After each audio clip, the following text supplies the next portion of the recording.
नमस्कार दोस्तों, आपके अपने चैनल यामिनी ज्योतिष में बहुत बहुत स्वागत है।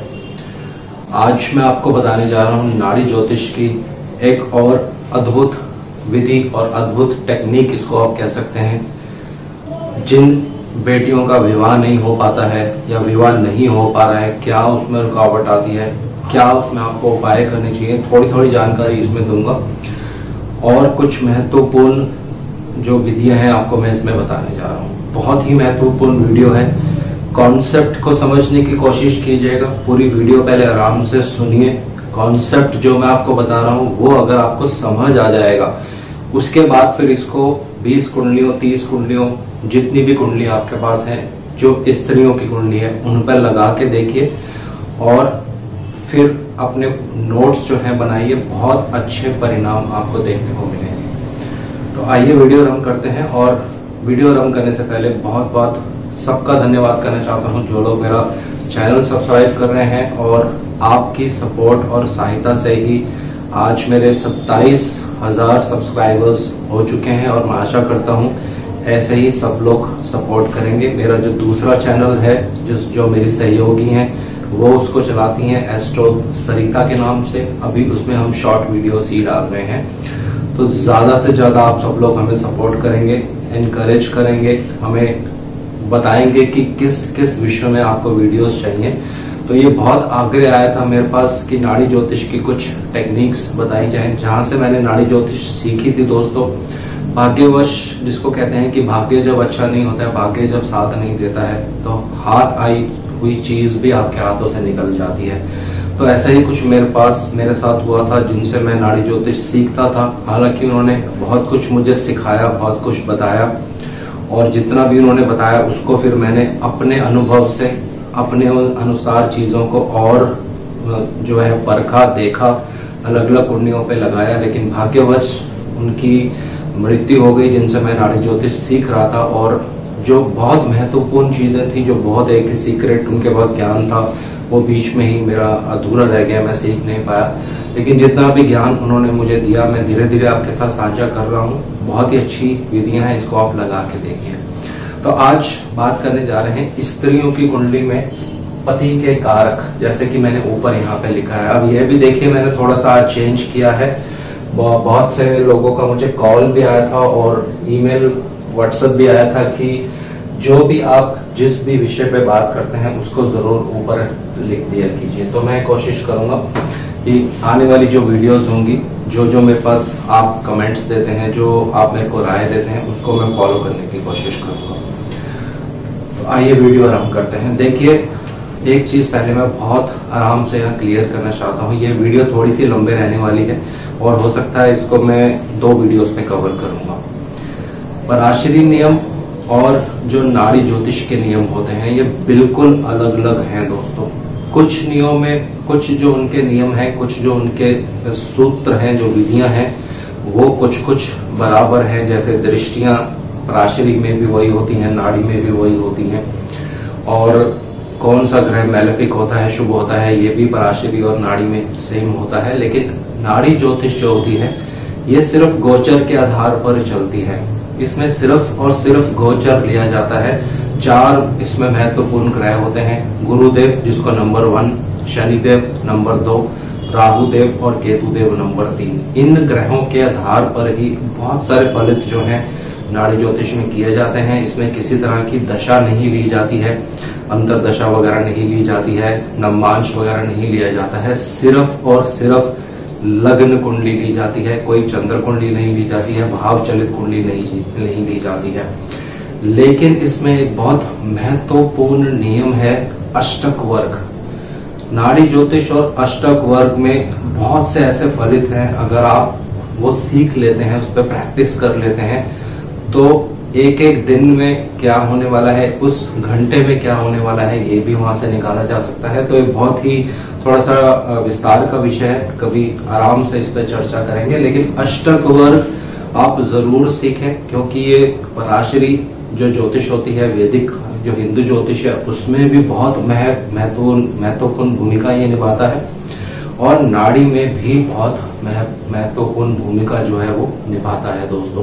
तो तो आने वाली वीडियोस में अष्टक वर्ग को भी कैसे नाड़ी ज्योतिष में यूज करना है ये भी बताऊंगा, प्लस एक और विधि मैं आपको बताऊंगा। प्रश्न कुंडली जब आप देखते हैं तो उसमें नाड़ी की टेक्निक्स कैसे लगाई जाती हैं, बहुत ही अद्भुत विधियां हैं, धीरे धीरे करके आपके साथ मैं साझा करूंगा। तो आज बात करते हैं स्त्रियों की कुंडली में पति के जो कारक होते हैं वो मंगल देव होते हैं। दोस्तों ये नाड़ी ज्योतिष का नियम है, मैं फिर से बता रहा हूँ। पराशरी नियम बिल्कुल अलग होते हैं, वहां पे बृहस्पति देव को जो है कारक माना जाता है पति का स्त्रियों की कुंडली के लिए। लेकिन जब आप नाड़ी ज्योतिष सीखते हैं या नाड़ी के टेक्निक सीखते हैं तो मंगल देव को ही पति का कारक माना जाता है। हालांकि मंगल देव को छोटे भाई का भी कारक माना जाता है। मंगल देव को कौशल यानी स्किल्स, किस फील्ड में व्यक्ति काम करेगा, ये भी मंगल देव से देखा जाता है। एक्सीडेंट, रोग, किसी तरह का चोट लगना, भूमि संबंधित काम जो भी होते हैं ये मंगल देव द्वारा देखे जाते हैं। Engineering, technical line, mechanical line, जो भी मैकेनिक्स होते हैं, जो हाथ से कार्य करते हैं, जो हाथ से कार्य करने में कौशल जिनको प्राप्त होता है, ये सब मंगल देव से देखा जाता है। और उनके साथ किन ग्रहों की युति रहेगी, फिर उसमें चीजों में बदलाव होने लग जाता है। ये अभी मैं थोड़ा थोड़ा आपको डिटेल्स में बताऊंगा। और एक और चीज मैं यहाँ बता देता हूँ, बृहस्पति देव को नाड़ी ज्योतिष में बहुत ही महत्वपूर्ण ग्रह माना जाता है। इसको क्यों इतना महत्वपूर्ण माना गया है ये आने वाली वीडियोस में आपको बताऊंगा। तो आज बात करने जा रहे हैं, जैसे मैंने आपको बताया, पति के कारक मंगल देव होते हैं स्त्री की कुंडली में। ये साउथ इंडियन चार्ट भी मैंने यहाँ पे बनाया है। जिन लोगों को साउथ इंडियन चार्ट नहीं देखना आता है, क्योंकि मेरे पास आग्रह आया था मेरे एक सब्सक्राइबर का, शायद साउथ इंडिया से वो हैं, और उन्होंने आग्रह किया था कि साउथ इंडियन चार्ट भी साथ साथ बनाए। तो ये साउथ इंडियन चार्ट ऐसे बनता है, यहाँ पे नंबर 1 रहता है, यहाँ 2, ये 3, ये 4, 5, और इसी क्रम से आप पूरा इसको लिख सकते हैं। फिर लगन जहाँ पे होता है वहां पे लगन लिख दिया जाता है, लेकिन ये 1 नंबर राशि होती है। तो आइए यहाँ पे मैं 1 नंबर लिख रहा हूँ और यहाँ लिख रहा हूँ मैं बृहस्पति देव। अब 2, 3, 4 वीडियोस मैंने जो नाड़ी ज्योतिष पे बनाई है उसमें बृहस्पति देव को ही क्यों मैं इतनी अहम भूमिका दे रहा हूँ, ये मैं आने वाले समय में आपको बताऊंगा। अब स्त्री की कुंडली आप देख रहे हैं, तो आइए उससे पहले एक बहुत महत्वपूर्ण जानकारी मैं आपको देने जा रहा हूँ। जिन लोगों की बेटियां हैं, आपकी पुत्री 12 साल की हो चुकी है और धीरे धीरे उसकी आयु बढ़ती जा रही है, यानी वो उस आयु में आ चुकी है जहां पे उसकी ग्रोथ होनी शुरू हो जाती है। तो ऐसे माँ बाप अपनी कन्या की कुंडली में एक योग देख लें। अगर ये योग उनकी कुंडली में है तो आपको क्या करना है, बहुत ध्यान रखना है अपनी पुत्री का, क्योंकि उसके साथ कुछ गलत कार्य हो सकता है, कोई हरासमेंट हो सकती है, कोई बड़ी उम्र का जो व्यक्ति होगा उसको सेक्सुअली मोलेस्ट कर सकता है। बहुत से केस आपने सुने होंगे कि लड़कियों के साथ इस तरह के हादसे हो जाते हैं। अक्सर वो जो हादसा होता है आप ही का घर का कोई मेंबर होता है जो आपके घर आता जाता है, या उसको पढ़ाने वाला कोई टीचर होता है, या उसका कोई ऐसा मित्र होता है, उसका कोई सहयोगी होता है जिनके घर पे वो आती जाती हैं। तो इस तरह के बहुत से जो जिसको कह सकते हैं हादसा जो है वो हो जाता है स्त्रियों के साथ, अपनी बेटियों के साथ। तो अगर एक योग मैं आपको कुंडली में बनाता हूँ, ये योग अगर आपकी पुत्री की कुंडली में है तो थोड़ा सा ध्यान रखिए।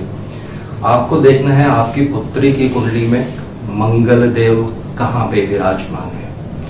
मंगल देव के एक घर आगे अगर शनि देव विराजमान होंगे, इसको मैं समझाने की कोशिश करता हूँ। मान लीजिए उदाहरण लेते हैं, यहाँ पे मंगल देव है। अब मैं सिर्फ ये उदाहरण ले रहा हूँ, ये एक जो है फिक्टिशियस चार्ट है, सिर्फ समझाने के लिए।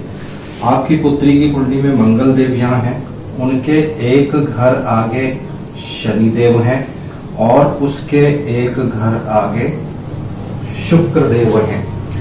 तो आप अपनी पुत्री का बहुत ध्यान रखिए। उनके साथ कोई हादसा हो सकता है जिसमें सेक्सुअल हरासमेंट उनको हो सकती है, और उसमें कोई बड़ी उम्र का व्यक्ति जो आपका रिलेटिव भी हो सकता है, या कोई ऐसा व्यक्ति जिनको वो जानती हैं, उनके घर पे वो आता जाता रहता है, वो आपकी पुत्री के साथ इस तरह का कुछ मिसबिहेव, जिसको कहते हैं हरासमेंट, जो कहते हैं सेक्सुअल मोलेस्टेशन जिसको कहते हैं, वो कर सकता है। अब ऐसा क्यों, मैंने ये क्यों बताया, इसके पीछे लॉजिक क्या है। मंगल देव एनर्जी है दोस्तों। एनर्जी मतलब जब आप स्त्री की बात करते हैं, मंगल देव क्या है, एक्साइटमेंट है।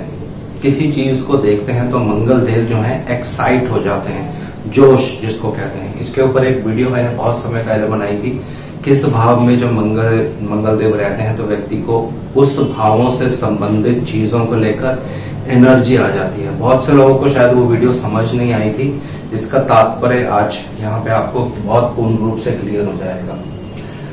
जब मंगल देव के आगे शनिदेव आ जाते हैं, शनिदेव किसी बड़ी उम्र के व्यक्ति को दर्शाते हैं। शनिदेव एक कोल्ड प्लैनेट है, ठंडे ग्रह है, लेकिन जब मंगल देव के एक घर वो आगे आ जाते हैं तो उनमें भी मंगल देव क्या करते हैं, जोश भर देते हैं, एक्साइटमेंट भर देते हैं, और ये फिर दोनों मिलके किसको पकड़ते हैं, सेक्स को।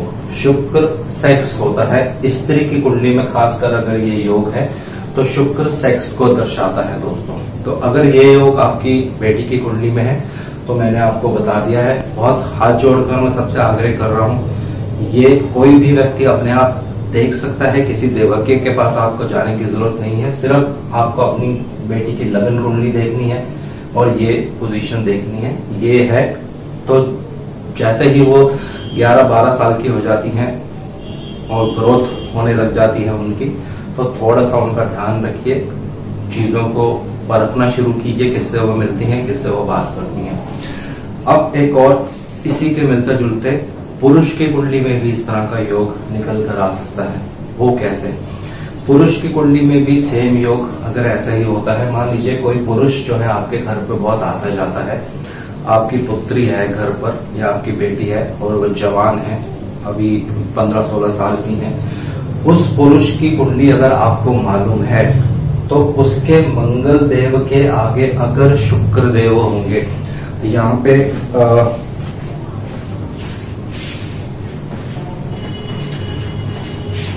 यहाँ पे थोड़ा सा बदलाव होगा। यहाँ पे हमें क्या करना है, अगर उनकी कुंडली में जो भी वो पुरुष होंगे उनके मंगल देव के आगे शुक्र देव होंगे तो क्या होगा, ऐसा व्यक्ति जो होगा ये हमेशा सेक्स, सौंदर्य, जो खूबसूरत चीजें होती हैं, जो खूबसूरत स्त्रियां होती हैं, उनको पकड़ने की हमेशा कोशिश करेगा। देखिए ये एक टेक्निक है और इस टेक्निक में थोड़ा सा फेरबदल भी हो सकता है। मान लीजिए किसी शुभ ग्रह का प्रभाव पड़ रहा हो, बृहस्पति का प्रभाव पड़ रहा हो, तो वो जो उसकी जिज्ञासा होती है थोड़ी सी शांत हो जाती है, लेकिन खत्म नहीं होती है। अब इसी के साथ आके शुक्रदेव के साथ आके कोई मेलेफिक ग्रह बैठ जाते हैं, मान लीजिए शनिदेव बैठ जाते हैं, तो फिर शुक्रदेव को बिगाड़ने में वो किसी तरह से पीछे नहीं हटेंगे। तो ऐसा व्यक्ति जब आपके घर पे आता है, आपकी जवान बेटी है घर में, तो उसकी जो निगाहें होंगी, इस व्यक्ति की जो निगाहें होंगी, ये एक अच्छी निगाहों से आपकी पुत्री को कभी नहीं देखेगा। उसके अंदर काम वासना जो है वो जागृत होगी जब वो आपकी पुत्री को देखेगा, और जैसे ही उसे कोई ऐसा मौका मिलेगा जहां पे वो इस तरह का कुछ कार्य कर सकता है तो वो हादसे को जन्म देता है दोस्तों। तो अगर आपके पास जो व्यक्ति घर पे आता है उनकी कुंडलियां हैं, उनकी कुंडली में आप देखते हैं शुक्र के घर, मंगल देव के घर आगे शुक्रदेव हैं और शुक्रदेव पाप प्रभाव में भी हैं, तो थोड़ी सी सावधानी बरतनी बहुत बहुत जरूरी होती है। तो चलिए अब अपने मेन विषय पे आ जाते हैं। हालांकि इस पे मैं और वीडियोस बनाऊंगा कि मंगल देव का और क्या प्रभाव होता है। तो पहले बात करते हैं बृहस्पति देव के साथ ही अगर मंगल देव आ जाते हैं कुंडली में, मेष राशि हो किसी की, यहाँ पे मंगल देव विराजमान हो जाए, तो देखिए फिर से मैं आपको ये बता रहा हूँ, बृहस्पति देव को क्यों मैं ले रहा हूँ यहाँ पे, इसका कुछ कारण है नाड़ी ज्योतिष में। ये एक अलग वीडियो में आपको बताऊंगा, लेकिन अभी सिर्फ और सिर्फ आप विधि समझने की कोशिश कीजिए।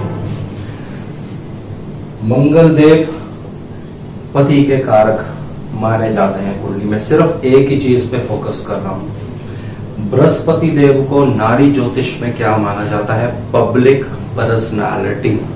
ऐसे लोग जो पब्लिक में बहुत ज्यादा फेमस होते हैं। तो क्या होगा? कॉम्बिनेशन जोड़ने की कोशिश कीजिएगा। बहुत आसानी से, आसान तरीके से आपको मैं बता रहा हूं। ये आपके पति हैं, स्त्री की कुंडली हम देख रहे हैं, ये आपके पति हैं और बृहस्पति के साथ हैं, तो व्यक्ति फेमस पर्सनालिटी होगा। उसके पास बहुत ज्यादा पब्लिक डीलिंग होगी, पब्लिक डीलिंग जैसा वो कुछ कार्य भी करता होगा, ये आप यहाँ पे कह सकते हैं। दूसरा, मेष राशि में मंगल देव जब रहते हैं तो ये क्या करते हैं? व्यक्ति को टेक्निकल बनाते हैं। कौशल, जैसे मैंने आपको बताया था, उसमें पैसा कमाने का स्किल होगा, जिसमें टेक्निकल फील्ड उसके पास हो सकती है, इंजीनियरिंग फील्ड हो सकती है, भूमि का कोई वो कार्य कर सकता है। मंगल भूमि को भी दर्शाते हैं। और मेष राशि जो होती है ये मंगल देव की ही राशि है, इसको भी दर्शाती है। उत्तेजित बहुत जल्दी हो जाएगा, गुस्सेल होगा, थोड़ा सा लड़ाकू भी होगा, क्योंकि मंगल देव जो है, मेष राशि जो है ये अग्नि तत्व राशि है, गुस्सा होने में बहुत ज्यादा होगा। तो जिन लोगों की कुंडली में इस तरह के योग आपको दिखते हैं, तो जिन लोगों की कुंडली में इस तरह के योग हैं, जिन स्त्रियों की कुंडली में इस तरह के योग हैं, मंगल देव मेष राशि में हैं, आपके पास बहुत सारी कुंडलियां आती हैं मिलान के लिए। आप कुंडली देखते हैं और मिलान करते हैं, तो यहां से आप पकड़ सकते हैं कि मेरे जो होने वाले पति होंगे, कैसी उनकी नेचर होगी, कैसा उनका स्वभाव होगा। अभी इसमें मैं आपको और भी चीजें बताऊंगा कि आपके पति के घर के आसपास क्या होना चाहिए, क्या वहां पे हो सकता है। जब बहुत सारी कुंडलियां आपके पास आती हैं तो ये योग अगर आप देखेंगे तो फिर आप फिल्टर कर सकते हैं कि ये जो व्यक्ति होगा इसके साथ मेरी शादी का योग बन सकता है। ये भी मैं आपको बताऊंगा आने वाले समय में। नाड़ी ज्योतिष में कुंडली मिलान कैसे की जाती है, बिल्कुल उसकी एक अलग विधि होती है जिसमें मांगलिक दोष, नाड़ी दोष वगैरह कुछ नहीं देखा जाता है, सिर्फ भाव से भाव जो है वो मिलाए जाते हैं। तो ये एक विधि हो गई। अब अगर आपको ये विधि सीखनी है तो मेरा सबसे पहले ये आग्रह है, राशियों के बारे में पूर्ण जानकारी आपको होनी चाहिए। अगर राशियों के बारे में पूर्ण जानकारी आपको नहीं होगी तो फिर जो आपका फलित है वो गलत हो सकता है दोस्तों। तो ये एक विधि हो गई। अब और आगे चलते हैं। अगर यहाँ पे 2 नंबर राशि है और मंगल देव यहाँ पे विराजमान हो जाते हैं, तो देखिए बृहस्पति से एक घर मंगल देव जब आगे आ जाते हैं तो क्या होता है, ऐसे व्यक्तियों को लोन बहुत जल्दी मिलता है। तो आप अगर विवाह कर रही हैं, आपकी कुंडली में, स्त्री की कुंडली की बात मैं कर रहा हूं, पति से एक घर आगे, यानी बृहस्पति से एक घर आगे आपके मंगल देव हैं, तो आप एक बार अपने पति से या होने वाले जो आपके पति हैं उनसे ये कंफर्म कर सकती हैं कहीं आपके ऊपर बहुत ज्यादा लोन तो नहीं है। ये आने वाली वीडियोस में विस्तार में चर्चा करेंगे, लेकिन अभी जो मैं फलित बताने जा रहा हूं उसको आप समझ लीजिए।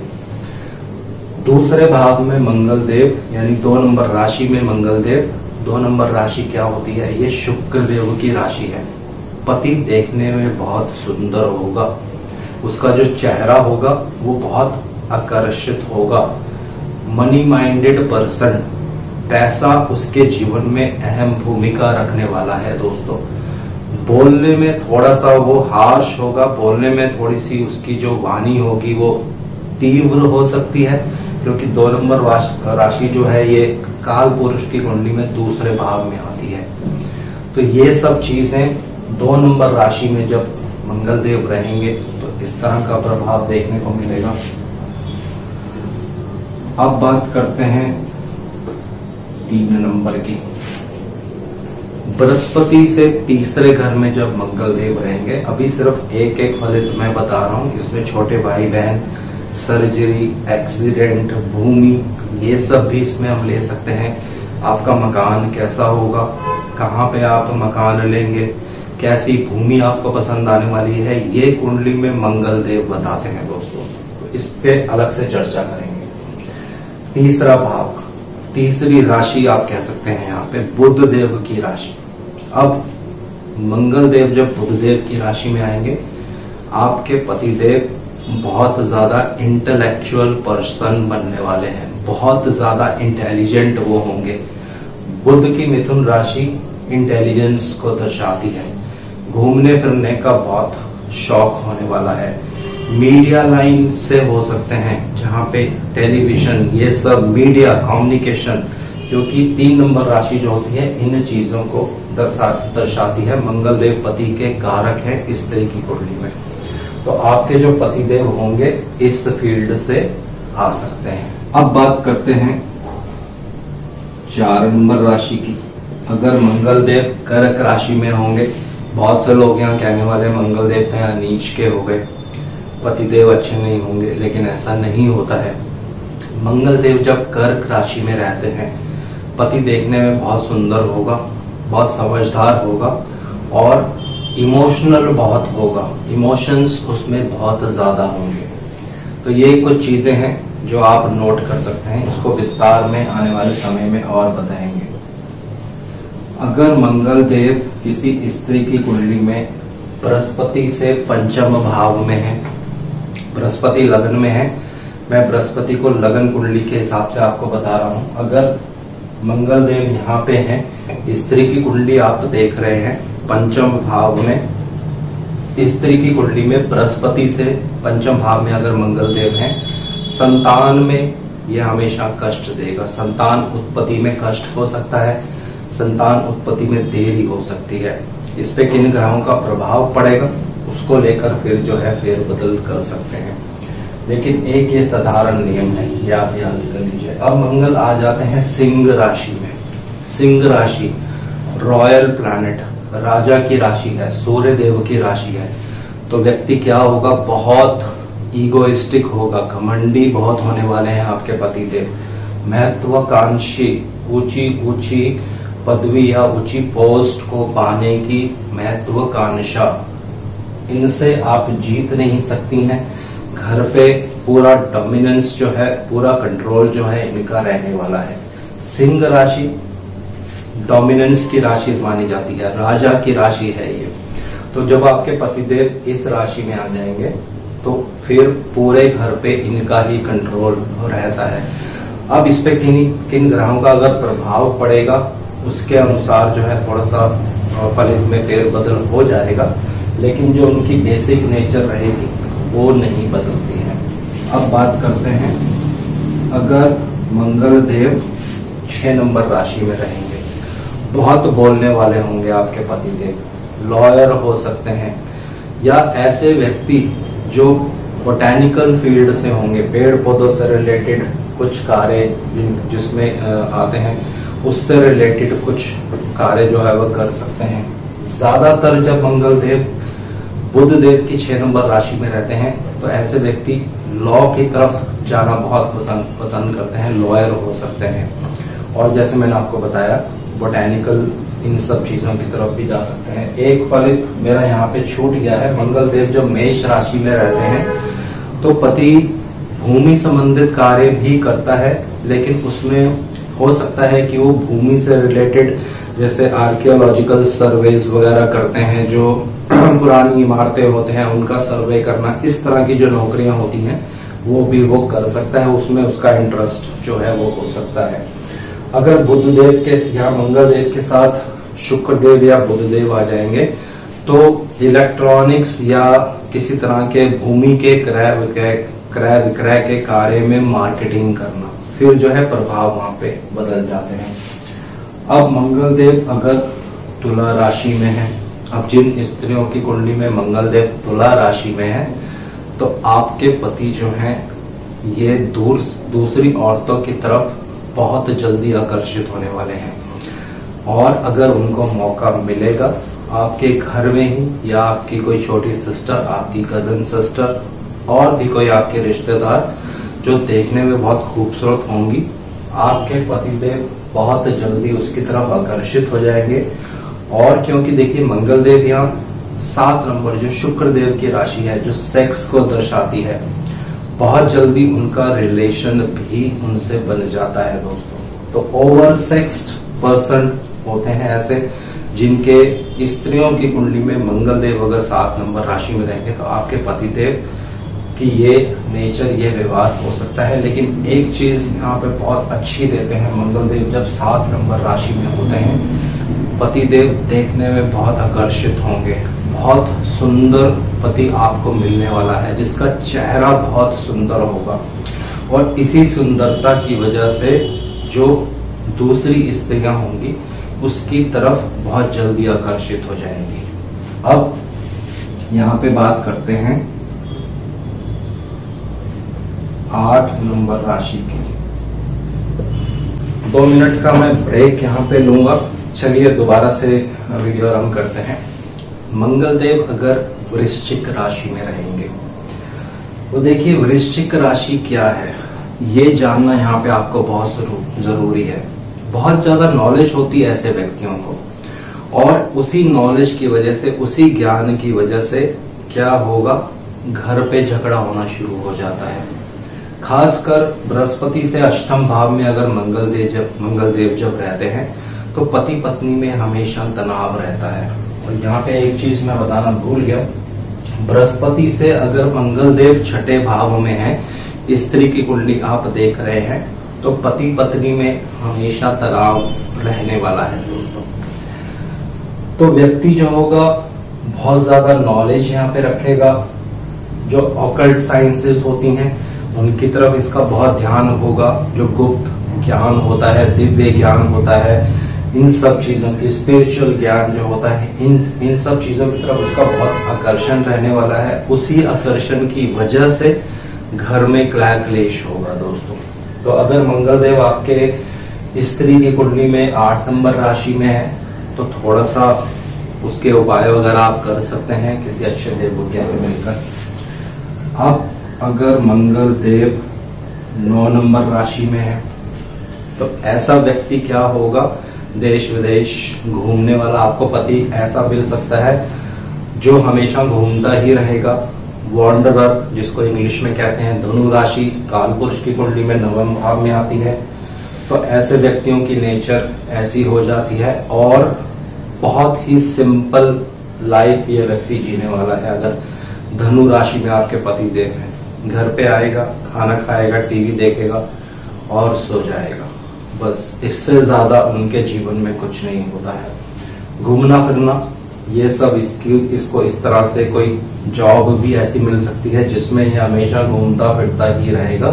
जैसे मैंने आपको यहाँ बताया था, मंगल देव जब मिथुन राशि में रहते हैं तो भी व्यक्ति बहुत ज्यादा टूरिंग वूरिंग ये सब मीडिया कम्युनिकेशन इन लाइक इस फील्ड में रहता है। अब मंगल देव अगर 10 नंबर राशि में रहते हैं बृहस्पति से, ये बहुत ही एक सुंदर योग है। आपके पतिदेव एक इम्पोर्टेंट पर्सनालिटी होने वाले हैं। आसपास के जितने भी लोग होंगे सब उनको जानेंगे, पहचानेंगे, बहुत उनकी रिस्पेक्ट करने वाले हैं दोस्तों। मंगल देव जब 10 नंबर राशि में रहते हैं तो बहुत ही अच्छा प्रभाव ये देते हैं। आपके पतिदेव की नेचर वगैरह भी बहुत अच्छी होने वाली है और फेमस रहने वाले हैं वो लोगों के बीच में। अब मंगल देव अगर कुंभ राशि में रहते हैं आपकी कुंडली में, फिलोसॉफिकल और साइकोलॉजिकल ये दोनों चीजें इस व्यक्ति में आ जाती हैं। मंगल देव जिनकी मेष राशि में रहते हैं स्त्रियों की कुंडली में, ऐसे पति को कुछ समझाना बहुत मुश्किल है। ये किसी तरह से किसी की बात सुनने वाले नहीं है, क्योंकि ये व्यक्ति जो है जब ये कुंभ राशि में आ जाता है मंगल देव तो सोचता है कि मेरे से ज्यादा फिलोसॉफिकल या मेरे से ज्यादा स्पिरिचुअल नॉलेजेबल व्यक्ति कोई नहीं है। तो इसको आप कुछ भी समझाने की इनको कोशिश करेंगे तो जल्दी से चीजों को समझ नहीं पाते हैं। आप मंगल देव अगर 12 नंबर राशि में आ जाते हैं तो यहाँ देखिए एक बहुत ही महत्वपूर्ण योग है जो मैं आपको बताने जा रहा हूँ। बृहस्पति से मंगल देव 12वें घर में किसी भी स्त्री की कुंडली में आप देख सकते हैं। मेरे पास पंजाब से एक कुंडली आई थी, उस बेटी की कुंडली में ये योग है। बृहस्पति से 12वें घर में मंगल कभी भी पति से बनने वाली नहीं है। हमेशा घर पे झगड़ा होता रहेगा और एंड क्या होगा, अगर बाकी ग्रह इसमें सपोर्ट करेंगे, मेलेफिक ग्रह मंगल देव पर प्रभाव डालेंगे तो लड़की घर पे वापस आ जाएगी। दोस्तों, जिनकी भी कुंडली में, खासकर स्त्री की कुंडली में बता रहा हूं, अगर बृहस्पति से 12वें घर में मंगल देव है तो पति से आपकी कभी भी बनने वाली नहीं है। वाद विवाद हमेशा चलता रहेगा, झगड़ा जो है हमेशा चलता रहेगा। और अगर मंगल देव पीड़ित होंगे, पाप प्रभाव में होंगे तो डाइवोर्स तक की भी नौबत आ जाती है। अब मंगल देव 12 नंबर राशि में रहेंगे तो ऐसे व्यक्ति बहुत ज्यादा इमोशनल होते हैं। आपके पतिदेव जो होंगे बड़े दिल वाले, सबकी सहायता करने वाले, रिलीजियस माइंडेड, मंदिर मस्जिद में जाने वाले, पूजा अर्चना करने वाले। लेकिन एक चीज आपको ध्यान रखनी है, अगर इस पे पाप प्रभाव पड़ जाएगा शनिदेव का, राहु देव का, तो फिर जो मैं आपको बता रहा हूँ उसका जो रिजल्ट होगा वो उल्टा हो जाएगा। ऊपर से तो दिखाएगा कि मैं बहुत रिलीजियस हूं, लेकिन अंदर से वो रिलीजियस होगा नहीं। तो ये चीज भी आपको ध्यान रखनी है। इसमें 2 चीजें मैं आपको बता देता हूँ। शुभ प्रभाव अगर मंगल देव पर पड़ेगा तो उसकी शुभता को बढ़ाएगा, जिस राशि में वो होगा उसकी शुभता को वो बढ़ा देगा। अगर पाप प्रभाव होगा तो उसके जो कारकत्व होंगे उनमें नेगेटिविटी लाने लगेगा। तो बड़े, जैसे मैंने आपको बता दिया, तो ऐसा जो व्यक्ति होता है बहुत ही शांत किस्म का होता है अगर इस पे कोई पाप प्रभाव नहीं होगा। तो अगर आपके हस्बैंड इस तरह की राशि में है, अगर आपके हस्बैंड, आपकी कुंडली में अगर मंगल देव मीन राशि में है तो आपके जो हस्बैंड होंगे वो एविएशन डिपार्टमेंट से हो सकते हैं, कुछ प्लेन्स वगैरह उड़ाना या पायलट, इस तरह की चीजें जो होती हैं, इन सब चीजों की तरफ उनका आकर्षण जो है वो हो सकता है, या उस फील्ड से वो हो सकते हैं। दोस्तों, तो ये कुछ छोटी सी वीडियो है। मंगल देव स्त्रियों की कुंडली में पति के कारक रहते हैं। अब यहाँ पे एक और चीज मैं आपको बताता हूँ। ये सब तो मैंने आपको मंगल देव के कारकत्व बता दिए कि जब स्त्री की कुंडली आप देखते हैं मंगल देव किस राशि में है, क्या वो प्रभाव देते हैं, कैसा आपके पति का स्वभाव होना चाहिए, वहां से अब आप ये सब देख सकते हैं। अब थोड़ा सा इसको एक दूसरे तरीके से आपको बताने की कोशिश करता हूँ। उसमें से एक उदाहरण देने की कोशिश करेंगे।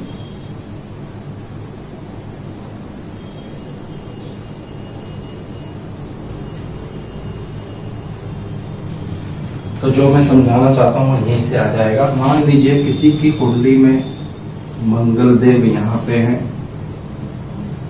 यहाँ पे मैं राशि नहीं ले रहा हूँ, और बृहस्पति देव यहाँ पे हैं।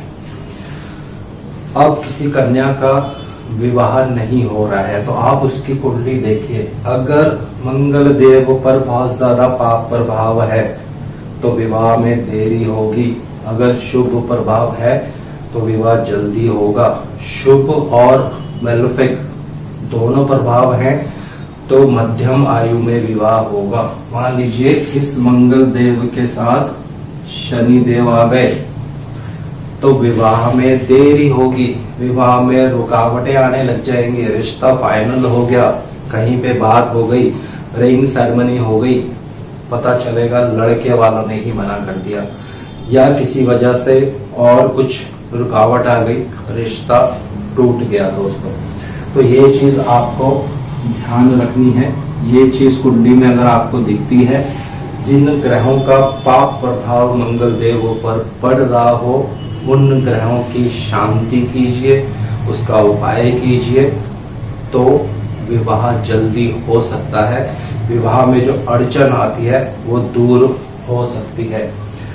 अब एक और विधि मैं आपको बताने जा रहा हूँ। बहुत से जातकों ने और बहुत से मेरे सब्सक्राइबर्स हैं, उन्होंने मुझसे एक प्रश्न पूछा था ये मंगल देव हैं, ये पति के कारक हैं स्त्री की कुंडली में। बृहस्पति को क्यों मैं फोकस करता हूं ये आने वाले समय में आपको बताऊंगा। तो ये जो पति है स्त्री की कुंडली आप देख रहे हैं, ये बृहस्पति तक पहुंचेगा तब जो है वैवाहिक जीवन शुरू हो जाता है, वैवाहिक जीवन जो है आरंभ हो जाता है। लेकिन अब इस बृहस्पति और मंगल देव के बीच में क्या आ रहा है, मान लीजिए यहाँ केतु देव हैं, यहाँ शनि देव हैं, तो क्या होगा, विवाह होने में बहुत अड़चने आने वाली हैं। क्योंकि पति को बृहस्पति तक पहुंचने के लिए पहले केतु से लड़ना पड़ेगा, शनिदेव से लड़ना पड़ेगा, यानी बहुत सी रुकावटें जो है आपके जीवन में आने वाली हैं दोस्तों। तो इस तरह का योग भी अगर कन्याओं की कुंडली में, लड़कियों की कुंडली में दिखता है तो आप समझ जाइए आपके विवाह में देरी होने वाली है, विवाह में रुकावटें आने वाली हैं।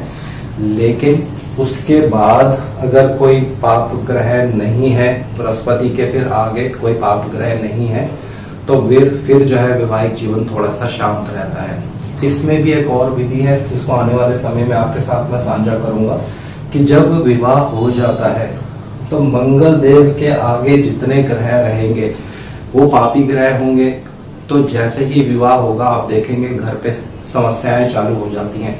तो वो क्या समस्याएं होंगी, कैसे उसको देखना है। बहुत से लोग ये प्रश्न पूछते हैं कि विवाह के बाद क्या जीवन सुखी रहेगा, तो वहां पे दो चीजें देखनी होती हैं। वो आपको जब नेक्स्ट वीडियो बनाऊंगा मेल चार्ट के ऊपर, पुरुष के ऊपर, पुरुष की कुंडली में हमें पत्नी के बारे में क्या देखना होता है, पत्नी कैसी होगी, देखने में क्या उसका स्वभाव होगा, अगर वो काम करती है, नौकरी करती है या अपना व्यवसाय करती है तो किस चीज से उसको इनकम हो सकती है, कहाँ से उसको धन प्राप्ति होगी और देखने में वो कैसी होगी, अपनी कास्ट की होगी, दूसरी कास्ट की होगी।